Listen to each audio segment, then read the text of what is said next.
Today we're talking vegan. So much Greek food is naturally vegan, but there's also a huge trend afoot in Athens and beyond to reinvent Greek classics in a vegan version.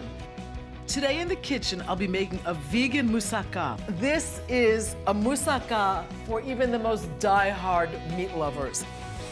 And then cooking with Nikos Gaitanos, one of Athens' top vegan chefs. We will make two Greek comforting classics, Vegan Yiouvarlakia. That's amazing. Good, eh? And Galaktoboureko. It tastes just like Galaktoboureko, but even better, actually. Join me on My Greek Table as I explore Greek vegan deliciousness.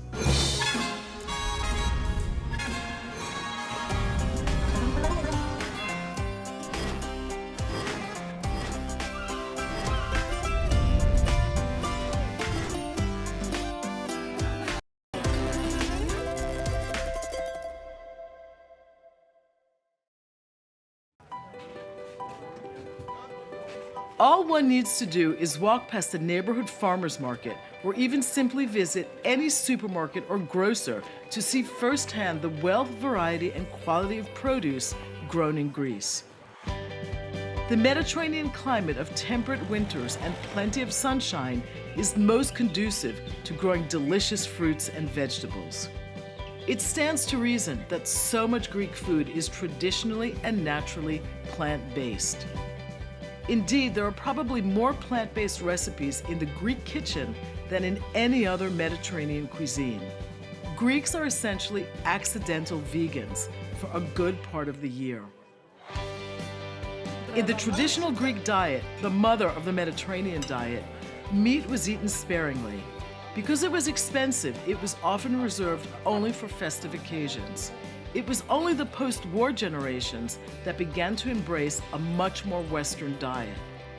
Despite the historical place vegetables, legumes, grains, and of course olive oil have always played in the Greek diet, to most Greeks today, the idea of veganism is, well, a new one.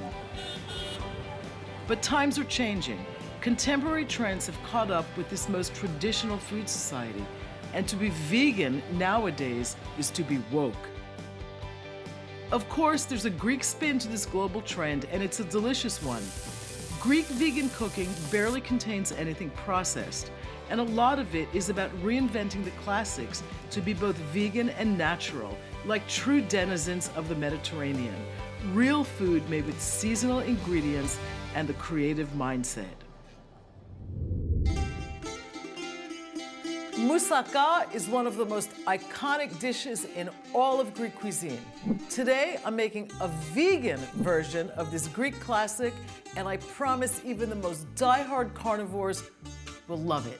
Let's get started. For my base, I'm using sweet potatoes. Oftentimes in a classic moussaka, we use potatoes as the base before we start adding the eggplant and the meat sauce. I changed it up a little bit today, and I'm using sweet potato, which is a little bit lighter and gives a nice sweetness. I'm gonna get these onto the sheet pan and into the oven. Gonna get a little bit of olive oil brushed over these, a little salt. And these are going right into the oven at 400 degrees for about 15 or 20 minutes, just to soften them. We don't really want much color on this. The eggplants next.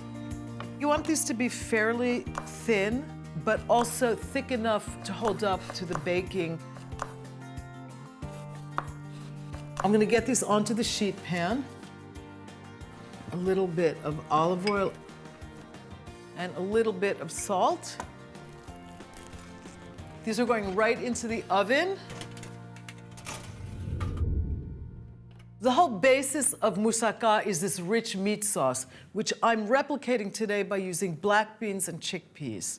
We're gonna start with the onions. We're gonna cook this until the onion is translucent. A little bit of garlic. The black beans go in next. I like to use black beans in recreating this moussaka for vegans. because it comes as close as possible to the texture of the ground meat and the color a little bit too. And the chickpeas go in at this point too. Tomatoes next. And I've just got some chopped canned tomatoes here. I'm using some tomato paste, and that will help thicken this up. A little bit of red wine next. And now all of the typical spices and herbs that I would use in a classic moussaka sauce: cinnamon stick, bay leaves, and allspice berries. A little bit of dried Greek oregano, balsamic vinegar. An ingredient I love to use in a lot of my red sauces, petimezi, which is grape molasses, just to add a little underlying sweetness to this. A little bit of that flaky Greek sea salt, and some black pepper. It smells really good. The sauce has been simmering for about 15 minutes or so. It's really thick, but I'm gonna mash some of the beans just to replicate that texture of ground meat a little bit. I'm ready for the next step, which is making the bechamel. And this is really interesting because I'm using something called aquafaba, which is basically the liquid from the canned chickpeas. It whips up exactly like egg whites. We're gonna use that to make the bechamel really fluffy.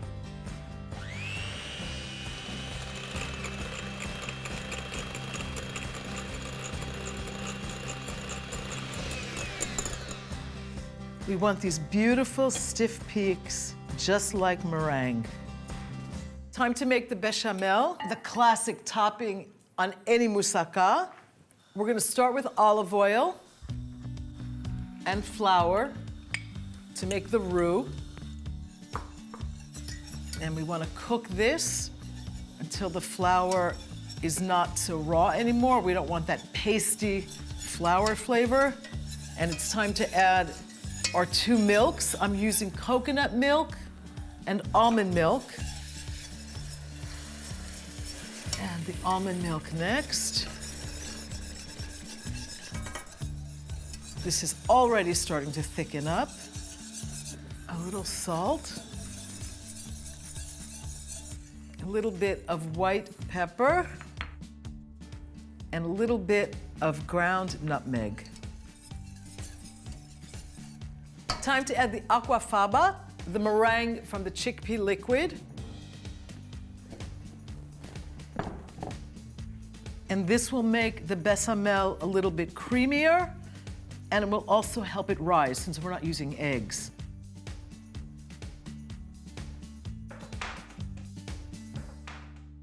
I'm ready to assemble our vegan moussaka. Olive oil on the bottom of the pan. So we always add a little breadcrumb so that the sweet potatoes, or regular potatoes if that's what you're using, don't stick to the pan as this bakes. We start with a layer of sweet potatoes. Next, we layer the eggplant. Now it's time to layer the bean sauce over this. I'm just gonna top this now in alternating rows of eggplant and sweet potato. It looks really pretty. Now it's time to spread that beautiful bechamel over the top. This is really thick and luscious, and it adds that sating quality to this. I'm gonna sprinkle some breadcrumb over the top, and that's gonna turn a beautiful golden color. This is ready for the oven. I'm gonna bake it at 375 for about 45 to 50 minutes.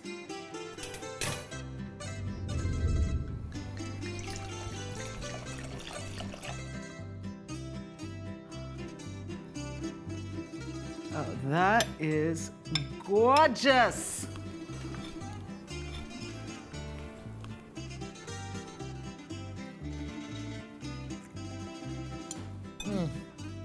This is a moussaka for even the most die-hard meat lovers. It is so substantial, it's so rich. The black beans are so earthy, and all of these beautiful spices, the cinnamon, the nutmeg, the allspice, it's all coming through. But for me, what holds this whole thing together beautifully and makes it really, really satisfying is this creamy bechamel. This vegan moussaka calls for a big Greek red. Xinomavro from Naousa. That is a Mediterranean climate in northern Greece, about an hour and a half from Thessaloniki. That's really well structured. This wine ages beautifully, and it's a perfect match for rich dishes like this. Isigian. I didn't just pull the idea of a vegan moussaka out of thin air. I first sampled it and was inspired by a version cooked at Lotos, a vegan restaurant in Piraeus. Hi, Nico. Hello, Diane. How are you? I'm fine. How are you? I'm fine too. Where Nikos Gaitanos is consulting chef. Nikos has been on the forefront of vegan Greek cooking for more than a decade. This is quite a feast. Moussaka, burger. This is a bean burger or plant-based burger? Yes, bean burger. Brownie. This is the carbonara with mushrooms. I'm curious to taste the carbonara. How did you get this creamy texture in the carbonara? We have cream from lentils. You can make also whipped cream with that. It's good. Tastes It's nice, very eh? good. Is there aquafaba in here? No aquafaba, no aquafaba. Aquafaba. Yamas. Plant milk. Cheers. Cheers.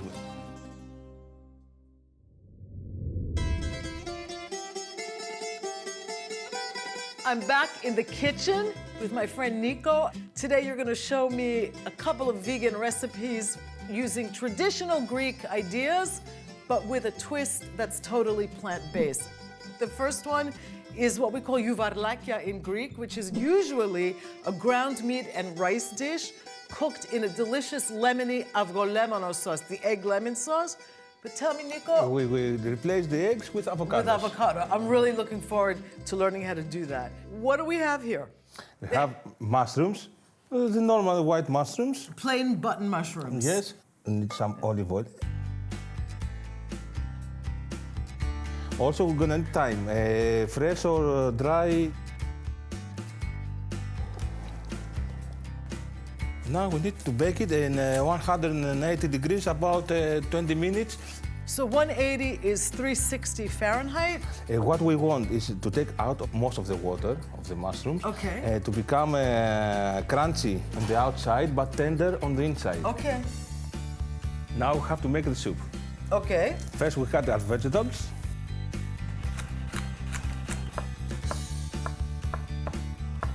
Now what? Now, first we heat the oil. So does the onion go in first? Yes. And they stay in cubes. We want the soup to have cubes. Yes, Okay. yes, the same cubes. Now I think I will add my celery too. What is the biggest surprise to you as a vegan chef? It changed here in Greece, it's amazing. 2015, there was just 2 vegan restaurants in Athens.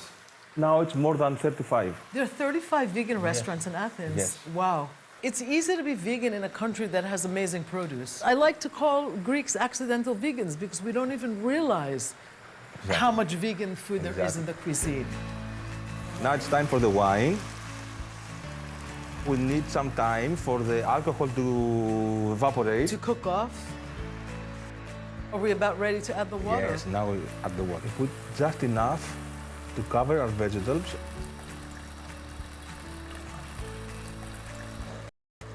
Now we have to lower the heat and cover and leave it to cook. While this cooks, shall we check on the mushrooms?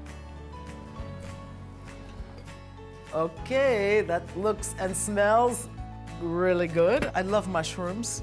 As you can see, there's no more water. So what I need to do first, I need to cut them a little bit, smaller pieces. Okay.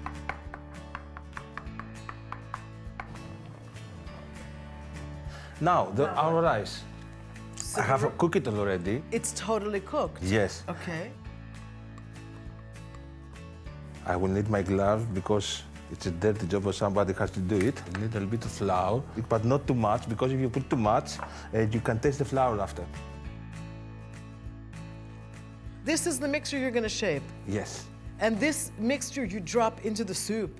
No, because you are dropping it in the soup, it goes... Oh, it goes... You understand? So what do you have to do first? I will bake them so they become hard on the outside.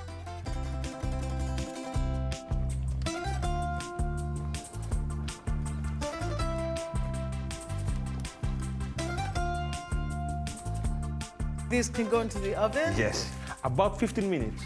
And at what temperature? 180. 180, so 360 or so Fahrenheit. Nico, is the soup ready? Let's check. Oh, yes, of course. Yes, of course. Now what do we do? Now it's time to make our avocado lemon sauce. It's very easy. So we start with the avocados.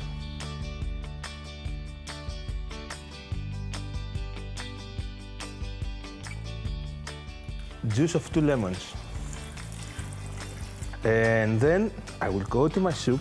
Ah, you're going to add a little of the hot Yes, broth. of the Okay. juice. The starch from the potatoes will help my sauce become thicker. And this gets pureed.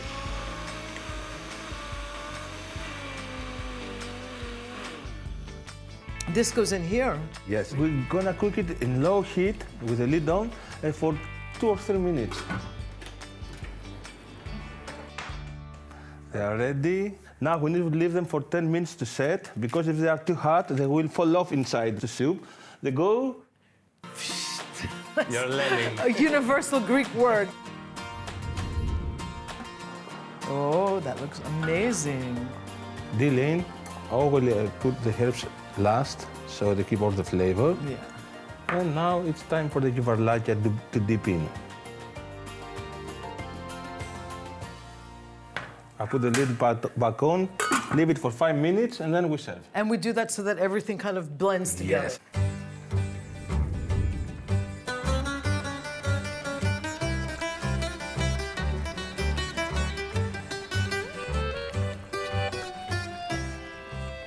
This looks really awesome. Okay.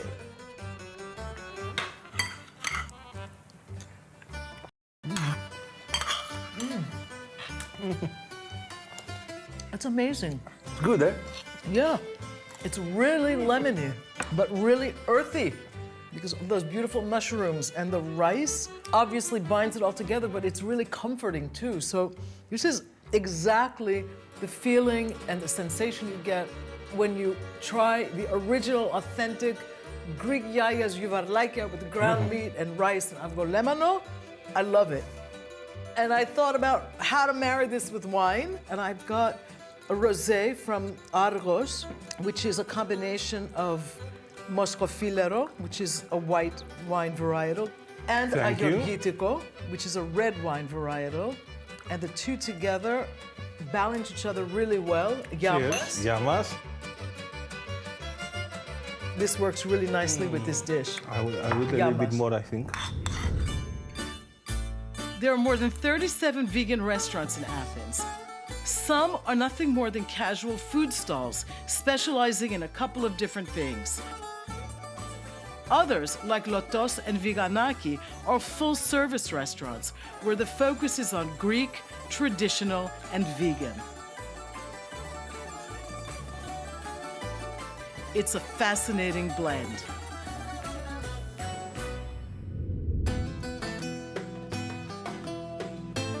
Okay, Nico, show me how to make the vegan rendition of Galaktoboureko. First of all, we need to make a syrup, Okay, because it needs to be very cold by the time we put it in a... so we make it first. Yes. 2 cups of water. After water, we need to add the sugar. I use brown sugar, Why are you using brown sugar? have a more rich flavor. Ah, okay. Then we go for the spices. I have dry coriander, dried ginger, And this is cardamom? this is cardamom. And at the end, we add some lime juice. And now we need to boil it for about 10 minutes. until it starts thickening. I learned this as a kid. You always add cold syrup to hot Yes, pastries. of course. That's why we start with the syrup. Okay. Okay, so we'll leave it to boil. Okay. Now it's time to make our custard. We need to work with our melon. We cut it in half. So we take out the seeds. Then we remove the skin. I can put this in the blender? Of course, What goes in next? the milk, the almond milk.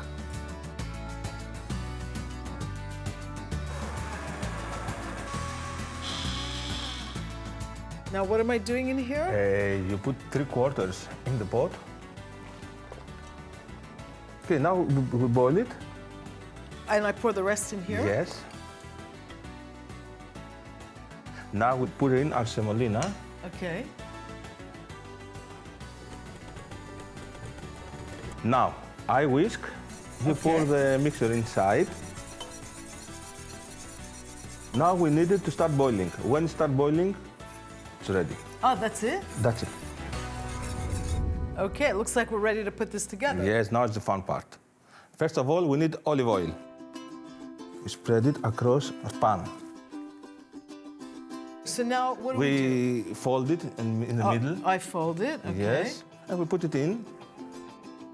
Olive oil again.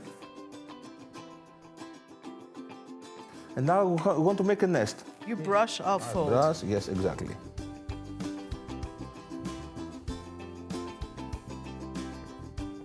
Now it's ready for our custard.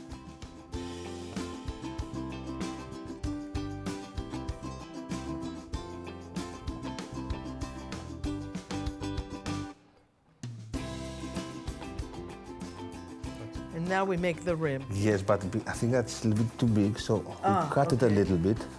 And we do that because if there's too much hanging over, it doesn't cook, right? It doesn't exactly. bake.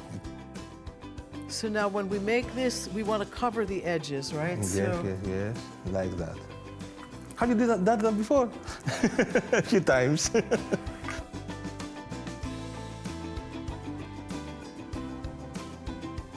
We cut it.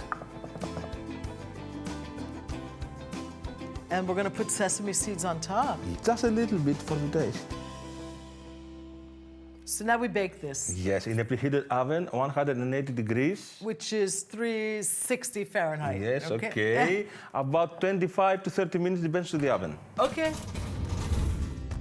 Be Wow. careful, it's hot. That looks amazing. What is the next step? Okay, we pour in the syrup.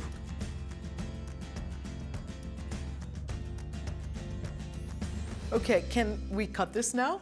No, we need to wait about an hour because if we cut it out, if we cut it now, it will fall apart. You wait for all good things, right? Exactly. That's it.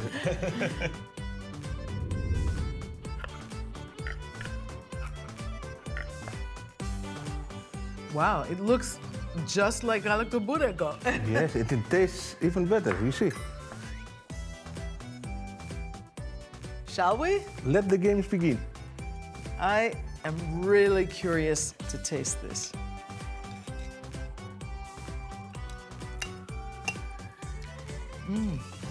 It's still hot. Wow.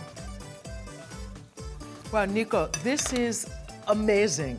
I can really get the melon. That's the strongest thing for me, but also the almond milk. All the spices and the syrup are coming out, especially the cardamom is coming out really, really strong. It's really delicious. It tastes just like Galaktoboureko, but even better, actually. Yes, it's exactly like I wanted. Great. I really learned from you today. I love plant-based cooking. There's so much great plant-based cooking in Greece. I want to thank you for coming Thank you so much for inviting me. and for sharing your recipes with us. Thank you very much. Greece is a naturally vegan country because we have so many great plant-based dishes. And now we even have some great plant-based desserts.